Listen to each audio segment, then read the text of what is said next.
Now at 11, a disabled protester shares his story after his arrest by ICE officers was caught on camera. Again, my intention was to not break the law. Plus, a strike ends, but the message remains. What comes next as thousands of Kaiser Permanente workers wrap up a 5-day strike? And one tribe's appeal to the surrounding community after one of their elders goes missing.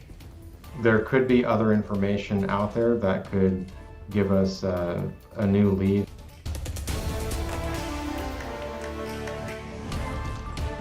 I decided to go and lay right on the line that says do not cross. So I didn't cross the line at all.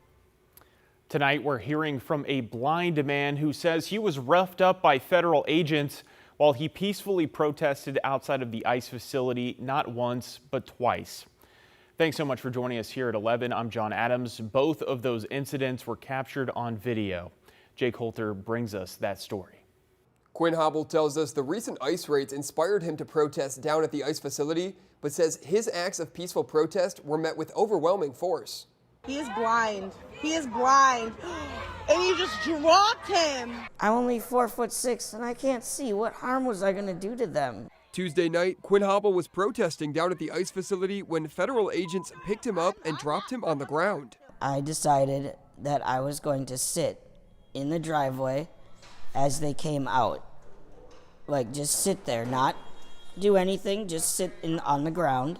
Undeterred by this run-in, Hobble went back on Saturday, more careful about his positioning, but this time met with even more force. So I was sitting in the grass, and my legs were just barely in the driveway, and they came up, I think there were 6 of them, and they grabbed me. And they started to drag me across the driveway on the ground. Hobble was taken inside the gates where he says he was overpowered, handcuffed, and remained for about an hour. They put their foot or something on my back and some part of them on my neck. He says it was one of the worst moments of his life. It was scary. Being dragged across the ground when you can't see what's happening around you. After being released, Hobble was taken to the hospital. They said they saw a lot of bruising on my shoulders, on my hands, and on my arms. But his doctor said his back and neck were okay. Hobble with strong final words after the harrowing experience. They call Portland a war zone. The only people that's making it a war zone is ICE. Multiple requests KGW has made to DHS for information have gone unanswered. Well, it was back to work today for thousands of Kaiser Permanente workers in Oregon and Southwest Washington. Union nurses, physical therapists, and others have wrapped up a 5-day strike. Contract negotiations between Kaiser and the Oregon Federation of Nurses and Health Professionals is scheduled to continue on Wednesday. The union said their key issues, pay and staffing, remain unresolved. Kaiser claims its current offer addresses them. All right, turning now to weather and taking a live look outside over the Rose City. We started the morning with heavy showers and breezy conditions, but we were still able to see some sunshine out there today.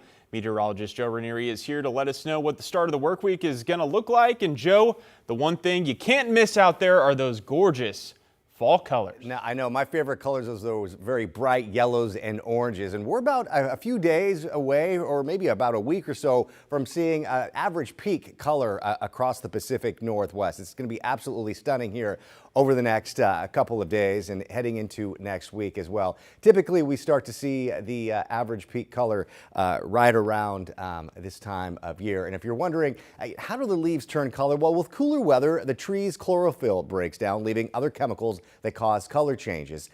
You see some greens, yellows, and oranges and reds, obviously, and yeah, we've definitely been seeing some of that. The bright colors are more likely when the late summer is dry and autumn has sunny days and cool nights, and we definitely have been seeing evidence of that over the last couple of weeks or so. Here's a look at some of the fall colors we've been seeing from some of our viewers who've been sending some photos in. You got the yellow colors over in Newburgh. You got a little more bright colors through parts of Portland, and of course looking at the colors over in Central Oregon as well. Now as we turn to what we saw in terms of rain earlier today, we saw just more than 1/4 of an inch of rain throughout much of the metro area.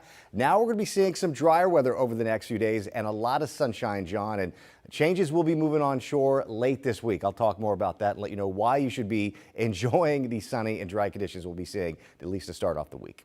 All right, Joe, thank you. We'll see you soon. Developing this weekend, Portland police are searching for whoever shot and killed a man last night in southeast Portland. Officers were called just after 10 to Southeast 17th and Herald. There they found a man on the sidewalk that paramedics would pronounce dead at the scene. No one has been arrested as of yet. Anyone with information who hasn't spoken to Portland police is asked to reach out. And new tonight out at the coast, a surfer was pronounced dead near Siletz Bay after they were pulled out to sea. North Lincoln Fire and Rescue said they got multiple reports of a surfer caught in a strong current. Crews arrived within minutes, but were only able to recover the surfer's body. Oregon State Police is investigating. In Northwest Portland, 3 people were taken to the hospital after 2 cars went over an embankment. It happened just before 12:30 this afternoon along Northwest Marina Way. Portland Fire and Rescue said 2 cars fell about 20 feet, trapping the 3 people inside. Firefighters got them out in about 15 minutes and dragged the cars out after that. Investigators are looking into what caused a fire that heavily damaged a dental clinic in Tigard. Tualatin Valley Fire and Rescue were called around 10 this morning to Kona Kids Dentistry. By the time they got there, smoke was coming from all sides of the building, with several windows shattered by the heat. With the help of a second crew, they were able to keep the fire from getting much worse. No one was hurt, and firefighters were able to rescue fish from an aquarium inside the clinic. Family and friends of a missing Umatilla tribal elder took to the river in kayaks this afternoon to search for the man who disappeared 2 weeks ago. His daughters are speaking out about the situation from the Umatilla Indian Reservation. Libby Dowsett has the latest. Today's very emotional. 2 weeks of not finding him, and we're looking really hard. Molly and Twyla Jones say their father, 71-year-old Umatilla tribal elder Wesley Jones, is a survivalist. Knew these rivers, knew every fishing hole, knew every ridge, every canyon, know where to go get the elk, know where to get everything. So it's trying on us with this search. Family, friends, and authorities have used kayaks, horses, 4-wheelers, and drones with no luck. To not have answers, to not know where he is, to not find his body. Tribal Police Detective William Morris acknowledges there are mysterious factors behind the disappearance based on Wesley's last sighting. He was last seen on Sunday, October 5th, traveling east on Short Mile Road. When the vehicle returned heading back west, he was no longer in the vehicle from what we could see. Police say they found his vehicle at home with a flat. There's things that don't add up, things that he would have for sure had on him, and he left. So it looked as though he had no intention of leaving. At this point, police say there is no evidence of foul play, and they're exploring a number of possibilities. The family says the only way they're going to find their dad is with more resources from both law enforcement and the community. People we don't even know who have showed up and offered bringing their drones, their thermal drones. We've had individuals who we didn't know show up with their horses. And we had a lady from Walmart in Pendleton where he used to go to the cash register all the time, and she showed up. We love him so much, and it's hard on us. Libby Dowsett, KGW News. Well, police tell us 2 separate scent tracking canines both mark spots along the Umatilla River. So police say that could mean Wesley Jones's scent is in the water. After first searching upstream, Wesley's daughters spent today searching downriver from their father's house. Hundreds of people laced up their sneakers at the University of Portland and walked with one goal in mind: to help end breast cancer. The Making Strides Against Breast Cancer of Oregon and Southwest Washington event kicked off this morning with participants going on a miles-long walk around campus. Organizers call it a movement that's not only raising awareness, but money to support breast cancer research. They say the community has raised $106,000 toward their $150,000 goal thus far.